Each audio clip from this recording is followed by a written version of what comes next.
Hello everyone, I am Ibadur Rahman and this is second video of GST, chapter first of class 10th mathematics, chapter name GST. Here first question is, Mr. Abdul, a manufacturer, sell his product worth 2,25,000 within the state. He buys goods worth rates 1,20,000 rupees within the state. If the rate of GST at 12% on the raw material and 18% on the finished product, find the amount of GST he has to pay. पहले question को समझते हैं, आपको क्या क्या मालूम है। इन्होंने कहा है कि मिस्टर अब्दुल जो कि मैन्युफैक्चर प्रोडक्ट है, मैन्युफैक्चरर हैं, किसी सेल प्रोडक्ट को बना के सेल करते हैं और वो जो उनका सप्लाई है वो विद इन स्टेट है। मीन्स यहाँ पर जो हम यूज़ करेंगे वो प्रोसेस इंट्रा स्टेट ट्रांजैक्शन के लिए करेंगे, ठीक है। इंटर स्टेट नहीं, intra state mean with in state, उसी स्टेट से उसी स्टेट में सेल हो रहा है। अब इन्होंने कहा कि उनको जो रॉ मटेरियल मिला था वो 1,20,000 रुपीज़ का था और जो उन्होंने प्रोडक्ट सेल किया वो कितने में, 2,25,000 रुपीज़ में। जो रॉ मटेरियल थे उस पर GST 12% थी एंड जो प्रोडक्ट बना है उसको सेल करते वक्त जो GST थी वो 18% थी। तो आपसे पूछा जा रहा है कि बताइए मिस्टर अब्दुल को कितना GST और पे करना होगा, ठीक है। यहाँ पे दो काम हो रहा है। एक तो मिस्टर अब्दुल ने रॉ मटेरियल कहीं से परचेज़ किया होगा 1,20,000 रुपीज़ का, 12% GST दे के आए होंगे। उसके बाद उन्होंने जो प्रोडक्ट उससे बनाया और उसको सेल किया 2,25,000 रुपीज़ में, उस पर GST कितना दिया, 18% दिया। अब दोनों GST का जो डिफरेंस आएगा वही अब मिस्टर अब्दुल को पे करना होगा, वो पेबल GST को होगा। तो सबसे पहला काम बेसिक हमको क्या करना है कि 1,20,000 मतलब इनपुट GST है जिसको आप कह सकते हैं, 1,20,000 का 12% निकालेंगे एंड 2,25,000 का 18% निकालेंगे, क्योंकि रॉ मटेरियल का GST कम है और जो कम बनने के बाद प्रोडक्ट हुआ उसका GST 18% है। तो दोनों GST का जो डिफरेंस होगा वो उतना पैसा और मिस्टर अब्दुल को पे करना होगा। क्लियर। आइए इसका सोल्यूशन देखते हैं कैसे होगा। यहाँ पे एक तरह से ये समझ लीजिए कि ये कॉस्ट प्राइस हो गया और ये सेलिंग प्राइस हो गया किसी भी प्रोडक्ट का।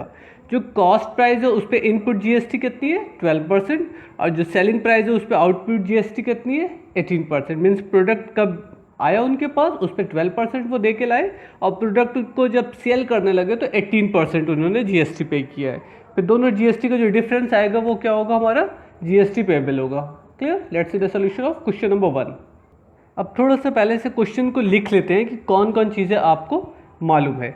हमको किसी भी रॉ मटेरियल का कॉस्ट प्राइस मालूम है, शॉर्ट में लिख देते हैं, cost price of raw material is equal to 1,20,000 rupees, 1,20,000 rupees, ठीक है।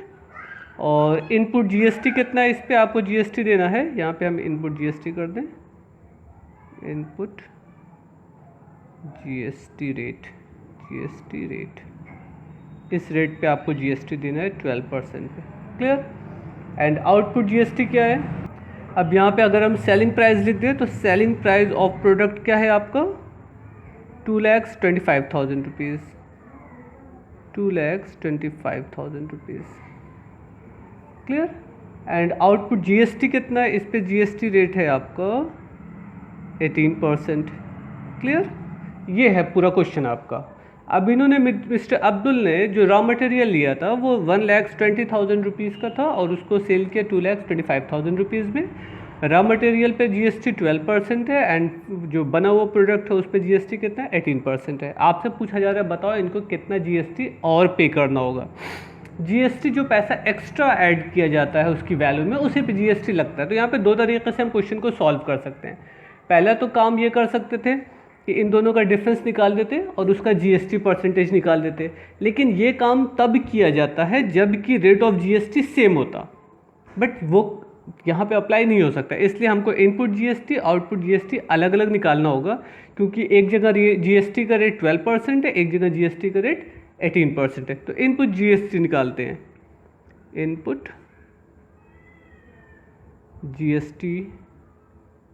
GST amount. क्लियर।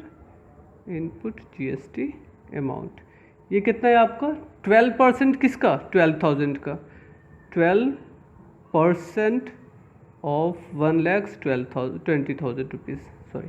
क्लियर। अच्छा अब देखिएगा इसको कैलकुलेशन आपको करना, कैसे कैलकुलेट करते हैं।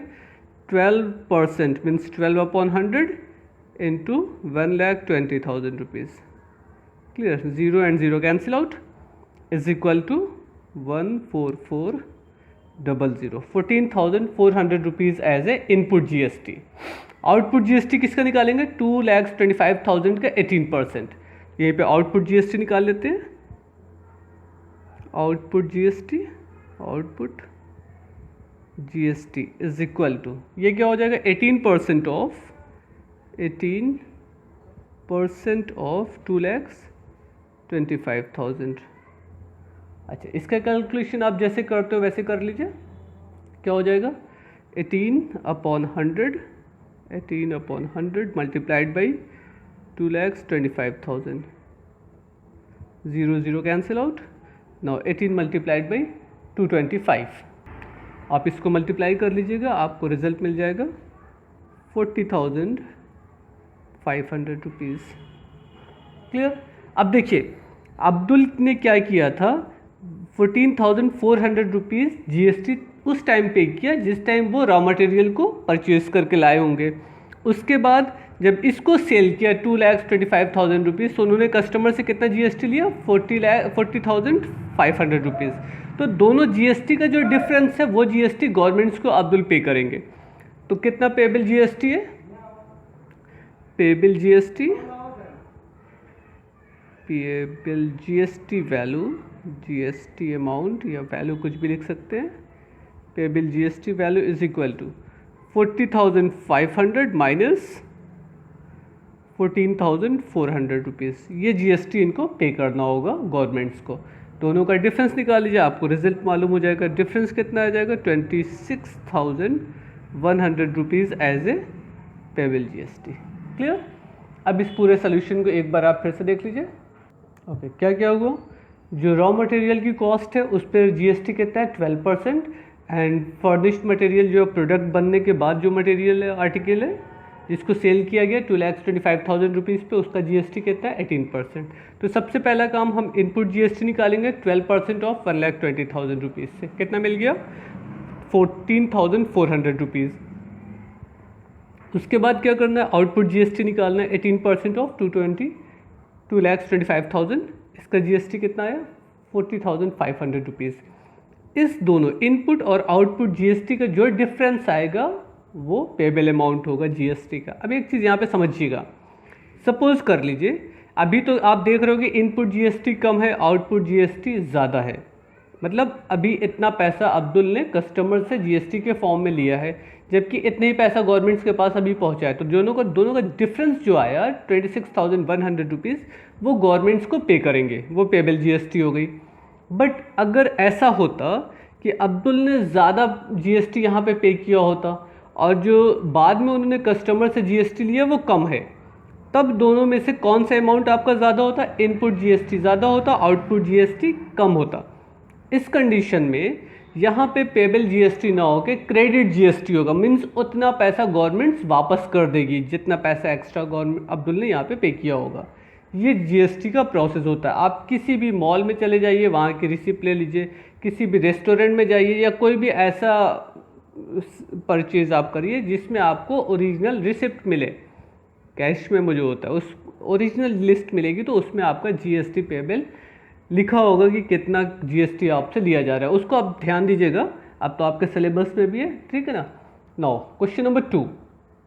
Here second question is a shoe manufacturer purchased goods worth 90,000 rupees from the market within the state. अब यहाँ पे देखिएगा within the state है.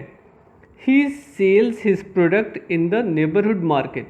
मीन्स उसी स्टेट में पास की मार्केट में उसने सेल किया for 78,000 rupees.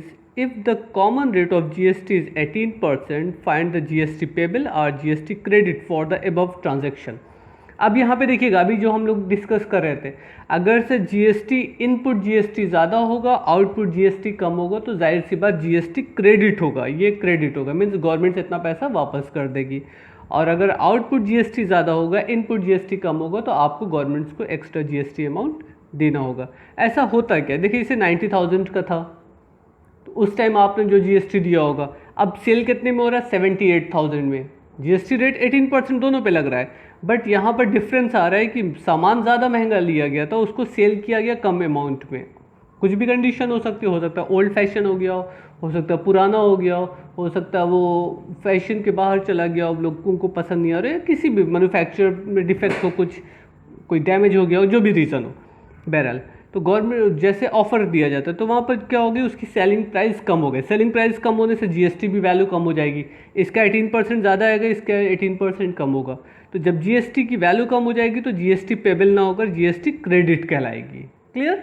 बस यही आपको करना है। आपको क्या करना है, 18% निकाल लीजिए 90,000 रुपीज़ का एंड 18% निकाल लीजिए 78,000 रुपीज़ का। दोनों का डिफरेंस निकाल लीजिए, जो भी डिफरेंस आएगा वो जीएसटी क्रेडिट होगा। तो ये एक काम आप लोग सॉल्व करिए, बहुत इजी क्वेश्चन है, कुछ नहीं करना है। 18% ऑफ 90,000 एंड 18% ऑफ 78,000, दोनों का डिफरेंस निकाल लीजिए, जीएसटी क्रेडिट हो जाएगा। Clear? Now in next video we will discuss from third question. Okay, thank you everyone, goodbye.